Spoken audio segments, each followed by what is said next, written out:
છોટાઉદેપુરના સાંસદ જશુ રાઠવાનો મામલો અત્યારે ચર્ચામાં આવ્યો છે। તેમણે કલેક્ટરને પત્ર લખ્યો છે કે અધિકારીઓ તેમને સાંભળતા નથી। જશુ રાઠવા ભારતીય જનતા પાર્ટીના સાંસદ છે, આમ છતાં સરકારી બાબુઓ તેમની વાત છે એ કાને લેતા નથી। આ અહેવાલ અમને મોકલ્યો છે છોટાઉદેપુરથી અમારા રિપોર્ટર રેહાન પટેલે। એની વિસ્તારથી વાત કરીએ આ વિડીયોમાં। નમસ્કાર, વાઇબ્સ ઓફ ઇન્ડિયામાં આપનું સ્વાગત છે। હું ઇમરાન। છોટાઉદેપુરના સાંસદ જશુ રાઠવાને સરકારી અધિકારીઓ ગાંઠતા નથી। આ વાત બહુ ગંભીર છે, કારણ કે સાંસદ લોકોના ચૂંટાયેલા પ્રતિનિધિ છે। જો સાંસદની આવી હાલત હોય તો પછી ધારાસભ્યનું કે સિવાયના જે પદાધિકારીઓ હોય છે એમને સરકારી તંત્ર કઈ રીતે સાંભળતું હશે? આવી જ લાલિયાવાડી ચાલી રહી છે। ભાજપ સરકારના અનેક ટોચના નેતાઓનું સરકારી અધિકારીઓ સાંભળતા નથી। ચૂંટાયેલા નેતાઓનું કોઈ સાંભળતા નથી। એવા સમયે સામાન્ય નાગરિકોનું કોણ સાંભળતા હશે? એ મુદ્દે છોટાઉદેપુરના કોંગ્રેસ નેતા અર્જુન રાઠવાએ પ્રહારો કરતા શું કહ્યું એ જોઈએ। છોટાઉદેપુર તાલુકા કોંગ્રેસ સમિતિના પ્રમુખ માનનીય સોમભાઈ રાઠવા સાહેબ, પાવીજતપુર તાલુકાના પ્રમુખ કાજરભાઈ, શહેરના પ્રમુખ સુલેમાનભાઈ અને બીજા બધા આગેવાનો ભેગા થઈને ગઈકાલે અહીંના માનનીય સાંસદ શ્રી જશુભાઈએ જે ફરિયાદ કરી છે કે એમની રજૂઆત એના અધિકારીઓ સાંભળતા નથી, એ કોઈ જવાબ માગે તો એમને આપવામાં નથી આવતો, અથવા મોડો આપવામાં આવે છે અથવા અધૂરો આપવામાં આવે છે, જેના કારણે એ જિલ્લાના લોકસભા વિસ્તારના લોકોના પ્રશ્નો જે છે એની રજૂઆત કરી શકતા નથી, નિરાકરણ લાવી શકતા નથી। અમને થયું કે આ જે પ્રશ્ન છે એ કોઈ વ્યક્તિનો નથી। જશુભાઈ ભલે ભાજપ પાર્ટીના હોય પણ આ લોકસભા વિસ્તારના સાંસદ છે, અને સાંસદનું જો અધિકારીઓ સાંભળતા ના હોય, એમને જવાબ ના આપતા હોય, તો ધારાસભ્યનું શું હાલત હશે એ સમજી શકાય છે। ધારાસભ્યને તો કોઈ પૂછતા જ નહીં હોય, અને ધારાસભ્યનું સાંસદનું ના સાંભળે, તાલુકા જિલ્લાના પ્રમુખો, બીજા હોદ્દેદારો જે છે એમનું આ સરકારી તંત્ર સાંભળતું નથી, એ પ્રકારની સ્થિતિ છે।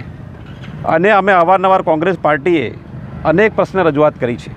અમે 9 તારીખે આજે પુલ તૂટી ગયો ડાયવર્ઝન વિશે આવેદનપત્ર આપ્યું હતું, અને 10 તારીખે જશુભાઈએ પત્ર લખ્યો છે। અને જે મુદ્દાઓ છે કે જિલ્લામાં રોડ રસ્તા તૂટી ગયા છે,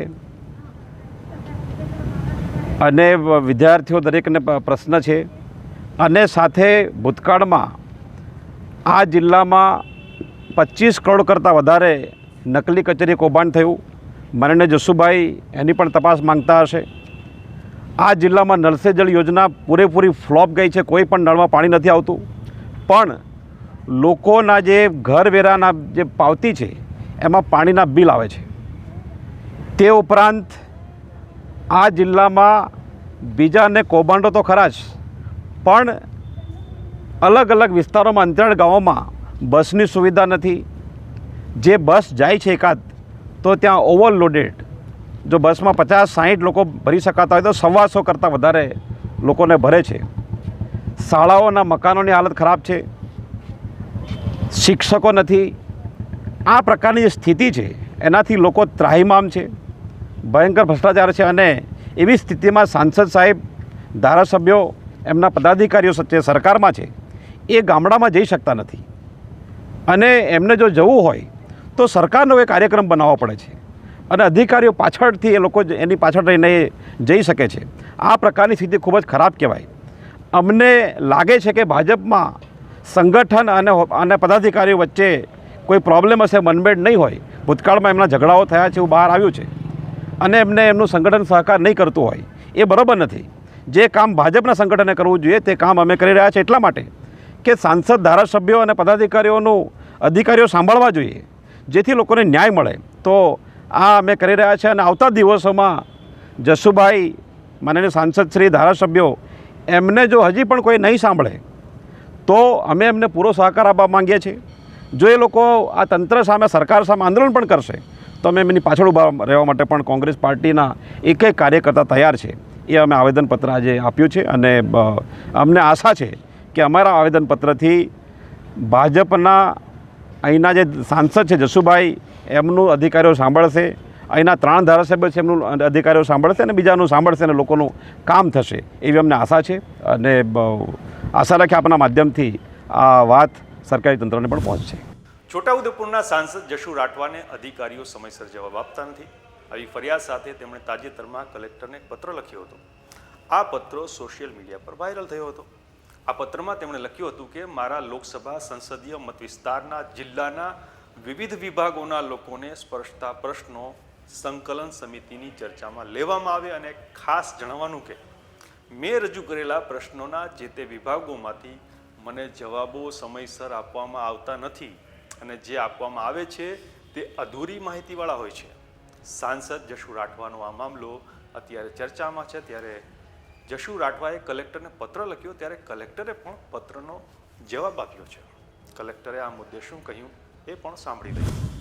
સંકલનની સમિતિ માટેની સરકાર દ્વારા જે કાર્યપદ્ધતિ નક્કી કરવામાં આવી છે એમાં 1 થી 10 તારીખની અંદર સામાન્ય રીતે પ્રશ્નો પૂછવામાં આવતા હોય. એ દરમિયાન જે પ્રશ્નો આવતા હોય એમને આપણે સામાન્ય રીતે ત્રીજા શુક્રવાર અથવા શનિવાર જે અઠવાડિયાનો છેલ્લો દિવસ હોય એ દિવસે સંકલન મિટિંગ અને વર્ષોથી ચાલી આવતી આ પરંપરા છે ને એ મુજબ ત્યારે જવાબ આપતા હોઈએ છીએ. પ્રશ્નો ઘણી વખત બની શકે કે એના કરતાં પાછળથી પણ આવતા હોય છે. માનની સાંસદશ્રીનો જે કાગળ હતો એ સંકલનના 3 કે 4 દિવસ પહેલાં મળેલો હતો. એમ છતાં આપણો પ્રયત્ન એવો હોય છે કે આપણે તમામ પ્રશ્નોના જવાબ આપી દઈએ. પ્રજાહિતના પ્રશ્નો હોય એટલે એમાં વધારે વિલંબ ના થાય, પ્રશ્નોનો તાત્કાલિક જવાબ આપે એ પ્રકારની સૂચના પણ વિભાગને આપેલી છે. સ્વાભાવિક છે કે ઘણી વખત ખૂબ વધારે માહિતી હોય તો એ કિસ્સાની અંદર એનો તાત્કાલિક જવાબ આપી શકાતો નથી. પણ જો સમયસર આપણને પ્રશ્નો પૂછવામાં આવેલા હોય તો એમનો સમયસર આપણે જવાબ પણ આપી શકીએ છીએ. પ્રયત્ન એવો હોય છે કે તમામને સંકલનમાં જેથી કરીને સંકલનની મિટિંગ થાય ત્યારે એની વિગતવાર ચર્ચા થઈ શકે. સામાન્ય રીતે દરેક સંકલનની બેઠકની અંદર આપણે એમની જોડે ચર્ચા કરતા હતા, પણ આ વખતે સાંસદશ્રી પોતે હાજર નહોતા. એમને કોઈ આકસ્મિક કારણોસર બહાર જવાનું હતું. પણ સામાન્ય રીતે સાંસદશ્રી જોડે ચર્ચા કરીને આપણે સમયસર પ્રશ્નો મળે અને સાથોસાથ એમનો પોઝિટિવ નિકાલ થાય એ દિશાના સતત પ્રયત્નો ચાલુ રહે. જશુ રાઠવાના આ પત્ર અને કોંગ્રેસના નેતા અર્જુન રાઠવાએ ભાજપના ભ્રષ્ટાચારો અને ગેરવહીવટ પર જે ચાબખા માર્યા એના વિશે તમારું શું માનવું છે અમને કોમેન્ટ કરીને અચૂક જણાવો. અને અમારી ચેનલને સબસ્ક્રાઇબ ન કરી હોય તો સબસ્ક્રાઇબ કરો અને અમારા વિડીયોને લાઇક કરો અને શેર કરવાનું પણ ભૂલતા નહીં. નમસ્કાર.